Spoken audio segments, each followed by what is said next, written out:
සුබ දවසක් වේවා මගේ හිතෝතුනි. අතුරෙකුටවත් මේ වේදනාව නම් කිසි දිනක එන්න එපා කියන තරමටම වේදනාකාරී වූ අති මහත් වේදනාවක් ඇති කරන මේ වේදනාව දැනුණ අය දන්නා වකුගඩුගල් ඇතිවීමට බලපාන ප්‍රධාන වෙන හේතු මොනවද කියලා මම අද ඔබ වෙත ගෙනෙන්නේ.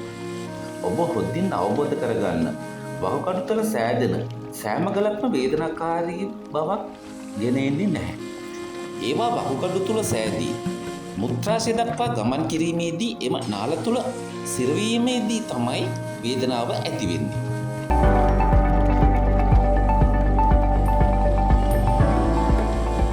බොහෝ වකුගඩු ගල් ඇතිවීමට හේතු ලෙස ආහාර, ජීවන රටාව, ජානමය බලපෑම හෙවත් පරම්පරාවල බලපෑම සහ විවිධ වෛද්‍යමය සාධකවල එකතුවක් බලපාන්න පුළුවන්.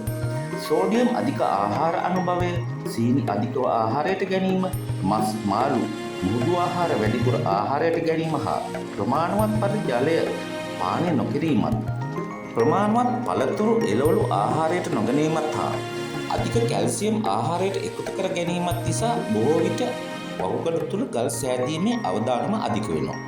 මීට අමතරව දියවැඩියාව රෝගය, ආහාර ජීර්ණ පද්ධතියේ විවිධ ශල්‍ය කර්ම සිදු කිරීම, හයිපර්ථයිරොයිඩිසම් හෙවත් ශරීරයේ තයිරොක්සින් මට්ටම වැඩි මට්ටමේ පැවතීම, පොලිසිස්ටික් කිඩ්නි ඩිසීස් හෙවත් වකුගඩු වල තරල පිරුණු ගෙඩි පැවතීම වැඩි රෝග තත්ත්ව පැවතීමත්, ගවුට් ලෙස හඳුන්වන හන්දිවල අසාත්මිකතා තත්ත්ව පවතින රෝග තත්ත්ව පැවතීමත්, කාලයක් පවතින මුත්‍රා ආසාදන ආදී රෝග තත්ත්ව පැවතීමත් වකුගඩු තුල ගල් ඇතිවීම කෙරෙහි ප්‍රධාන ලෙසම බලපානවා. මීට අමතරව නියමිත පරිදි ජලය පානය නොකිරීම නිසා වකුගඩු තුල ගල් ඇතිවනවා සේම මුත්‍රා අධිසාන්ද්‍ර වීම හේතුවෙන් මුත්‍රාශය තුලද ගල් හටගැනීමේ අවදානමක් පවතී.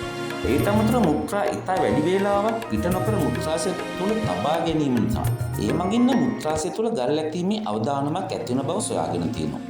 එම නිසා අඩුම තරමින් පැය දෙකකට වරක්වත් ඔබ මුත්‍රා පිට කිරීම ඉතාමත් ප්‍රයෝජනවත් වන බව මම මතක් කරනවා.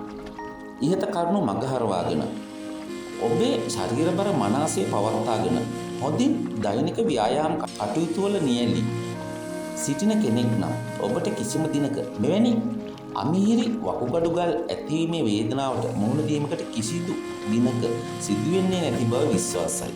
මගේ channel එක තාමත් subscribe කර නැත්නම් ඒ subscribe කරන්න. තවත් කෙනෙක් දැනුවත් වීම සඳහා මේ ෂෙයා කරන ලෙස කරුණාවෙන් ඉල්ලා සිටිනවා. ඔබ සියලු දෙනාට නිදුක් නිරෝගී සුවය ප්‍රාර්ථනා කරමින් මම අදට ඔබෙන් සමුගන්නවා. ස්තුතියි.